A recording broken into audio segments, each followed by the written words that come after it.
నమస్తే. చెరువుల పరిరక్షణ పేరుతో ఈ రాష్ట్ర ప్రభుత్వం బయలుదేరింది. హైడ్రా అనే ఒక వ్యవస్థను ఏర్పాటు చేసి దాని కమిషనర్గా ఏవి రంగనాథ్ని పెట్టడం జరిగింది. సో మీరు చూసి లాస్ట్ వీడియోలో ఏవి రంగనాథ్ గారు మనతో మాట్లాడడం జరిగింది. సో ఆయన లేదు ఎంత పెద్దవాళ్ళు ఉన్నా ఎవరున్నా వదిలిపెట్టే ప్రసక్తే లేదు, నెమ్మదిగా ఒక్కొక్కటి సార్ట్అవుట్ చేసుకుంటూ వస్తామని అంటున్నారు. నేను చాలా క్లియర్గా అమీన్పూర్లో ఉన్నాం. మనం అమీన్పూర్లో పెద్ద చెరువుని 2 భాగాలుగా చీల్చిన మైపాల్ రెడ్డి బ్రదర్స్ మీద కేసులు పెట్టాలి.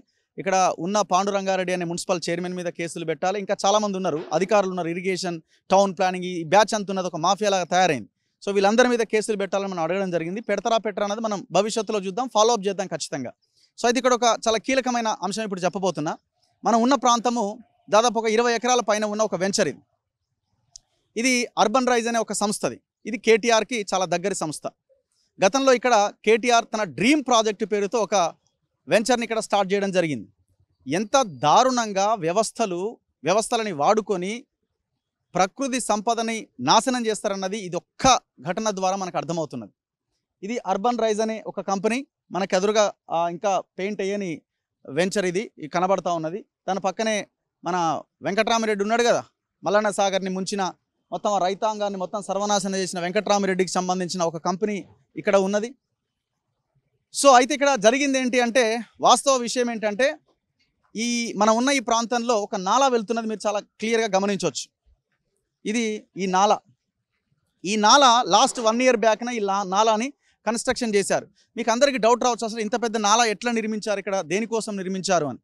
యాక్చువల్లీ ఇక్కడ బాచుపల్లి చెరువు ఉంటుంది. బాచుపల్లి చెరువు నుంచి లింక్గా పక్కనే అమీన్పూర్ చెరువు ఉంటుంది. అమీన్పూర్ చెరువుకి లింక్ అనమాట. సో ఇదంతా కూడా యాక్చువల్గా ఆ బ్యాక్ సైడ్ నుంచి వాటరు ఒక లింక్ ద్వారా మనకి అమీన్పూర్ చెరువులో కలుస్తాయి. అమీన్పూర్ చెరువు నుంచి మళ్ళీ కొత్త చెరువు, బంధం కొమ్ము చెరువు, ఇట్లా లింక్ ఉంది. ఇది గొలుసుకట్టు చెరువులు అనమాట ఇవన్నీ. ఈ చెరువులన్నింటినీ ఎట్లా నాశనం చేయాలని పని పట్టుకున్నారు. మనం ఈ వీడియో ఎందుకు చేస్తున్నామనంటే, గతంలో జరిగిన విధ్వంసం నుంచి మేము బయటపడేస్తాం అంటున్నారు కదా ఈ పెద్ద మనుషులు. తక్షణం మేము వెళ్తున్న ప్రాంతాలకు మీరు రావాలి, ఈ పని కంప్లీట్ చేయాలని అడుగుతున్నాం. ఇక్కడ చేసింది ఏంటంటే, ఇప్పుడు ఎక్కడి నుంచో వెనకాల నుంచి ఉన్నటువంటి ఆ చైన్ లింక్ ఏదైతే ఉందో, ఆ గొలుసుకట్టు చెరువు లింక్ నాలా ఏదైతే ఆ వే ఉందో, బాచుపల్లి టు అమీన్పూర్ చెరువు వే అంటే బాచుపల్లి నిండగానే ఆ చెరువు ఆ నాలా కాలువల ద్వారా వెళ్ళి అమీన్పూర్ చెరువులో కలుస్తాయి. దాన్ని డైవర్ట్ చేసి వీళ్ళ వెంచర్ల కోసం, ఈ అర్బన్ రైజ్ అనే కంపెనీ కోసం, కేటీఆర్ బినామీల కోసం ఏం చేశారంటే, దీన్ని టవర్ ఉంది కదా, ఆ టవర్ అండర్ గ్రౌండ్ గుండా ఈ నాలాని తీసుకొచ్చి దీన్ని ఇట్లా తెచ్చి ఇట్లా కలిపిరు. ఇక్కడ మీకు ఇంకా గమనించవచ్చు, ఇట్లా మనకి ఈ నాలా కనిపిస్తుంది. ఇది ఏం చేసినట్టు, ఇది వెదిర అనే ఒక కాలనీ అటు, ఇదంతా కూడా మనకు కనిపిస్తున్న ఇండ్లు ఇవన్నీ. ఈ కాలువని జస్ట్ అట్లా డైవర్ట్ చేసి ముందుకు తీసుకెళ్ళి అక్కడ వదిలేసారు. సో వదిలేయడంతో మొత్తం ఈ వర్షాకాలంలో ఈ కాలువ గుండా మొత్తం నీళ్లు నిండిపోయి అక్కడ ఆ కాలనీ మొత్తం మునిగిపోతూ ఉన్నది. ఇదంతా కూడా FTL ఏరియానే. ఈ అర్బన్ రైజ్కి చెందిన ప్రైవేట్ ల్యాండ్ ఇక్కడ ఉన్నప్పటికీ ఒక 11 acresలో ఇక్కడ ఎలాంటి కన్స్ట్రక్షన్ చేయడానికి వీల్లేదు. అంటే ఇది ఎమ్యూనిటీస్ కిందికి వస్తుంది. ఇదంతా కూడా బఫర్ జోన్ అనమాట. ఇరిగేషన్ శాఖలో చాలా క్లియర్గా డీటెయిల్గా ఉంది ఇదంతా కూడా. అయినా కూడా వాళ్ళు కట్టిరు. ఇదంతా కూడా బఫర్ జోనే, కన్స్ట్రక్షన్ జరుగుతూనే ఉన్నది ఇక్కడ. సో మరి ఇప్పుడు ఏవి రంగనాథ్ గారు, మనకు షాకింగ్ న్యూస్ ఏంటంటే, ఒక చెరువు నుంచి ఒక చెరువుకి నీళ్లు వెళ్ళే దారిని మార్చి వక్ర మార్గాలు తిప్పి సర్వనాశనం చేసిరు ప్రకృతిని. అంటే ఎంత దుర్మార్గులు మీరు అసలు. మనం అందుకే అంటున్నాం, మీరు ఇవి చేయగలుగుతారా?